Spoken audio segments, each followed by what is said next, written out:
He missed Hogwarts so much it was like having a constant stomach ache. He missed the castle, with its secret passageways and ghosts, his lessons through perhaps not Snape, the potions master.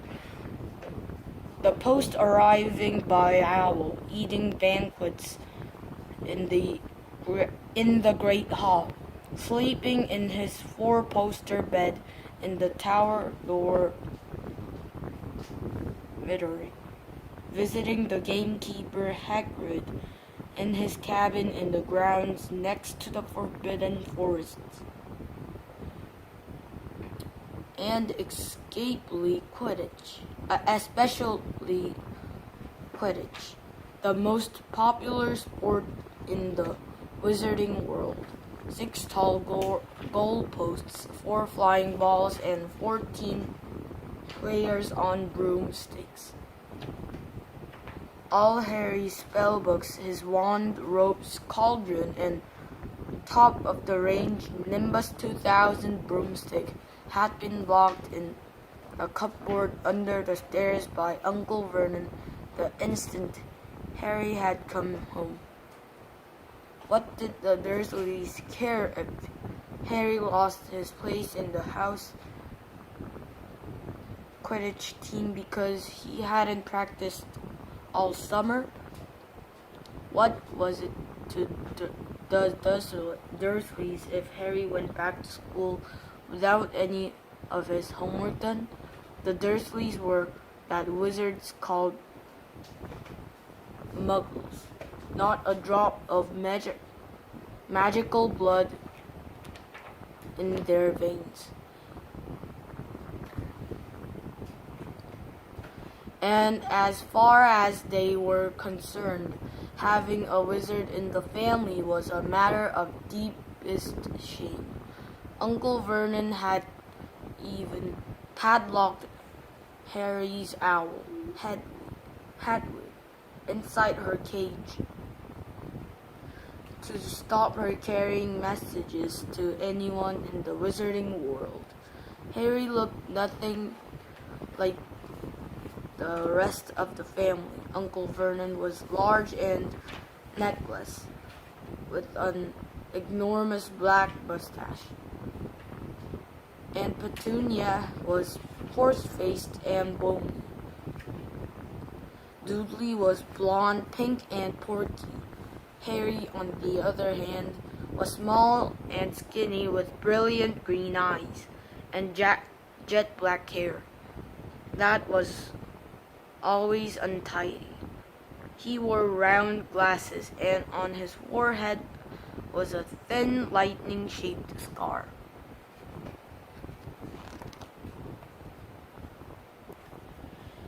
It was this scar that made Harry so particularly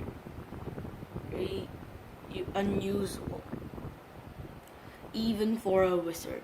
This scar was the only hint of Harry's very mysterious past. If the reason he had been left on the Dursleys' doorstep 11 years before, at the age of 1, Harry had somehow survived a curse from the greatest dark sorcerer of all time,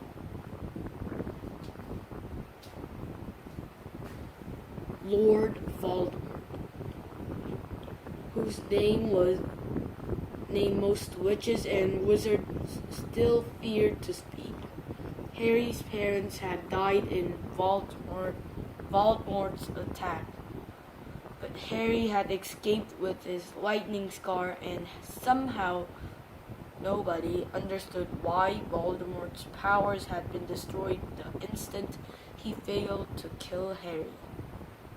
So Harry had been brought up by his dead mother's sister and her husband. He had spent 10 years with the Dursleys, never understanding why he kept making odd things happen without meaning to. Believing the Dursleys' story that he had got his scar in the car crash which had killed his parents. And then exactly a year ago, Hogwarts had written to Harry and the whole story had came out. Harry had taken up his place at wizard school, where he and his scars were famous. But now the school year was over, and he was back being treated like a dog that had been rolled in something smelly.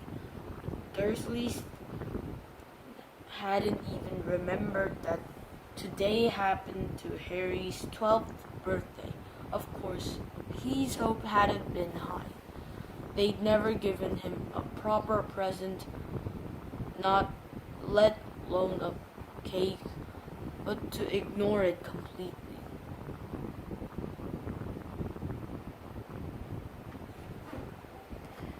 At that moment, Uncle Vernon cleared his throat importantly and said, "Now, as we all know, today is a very important day." Harry looked up, hardly daring to believe it. This could well be the day I make the biggest deal of my career, said Uncle Vernon.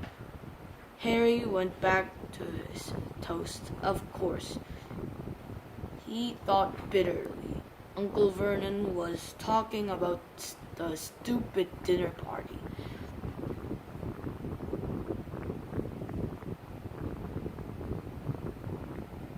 He'd been talking of nothing else for a fortnight.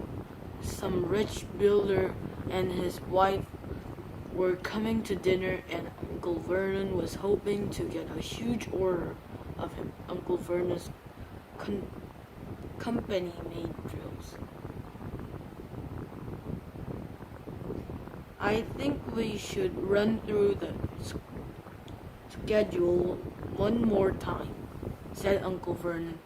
"We should be all in position at 8 o'clock.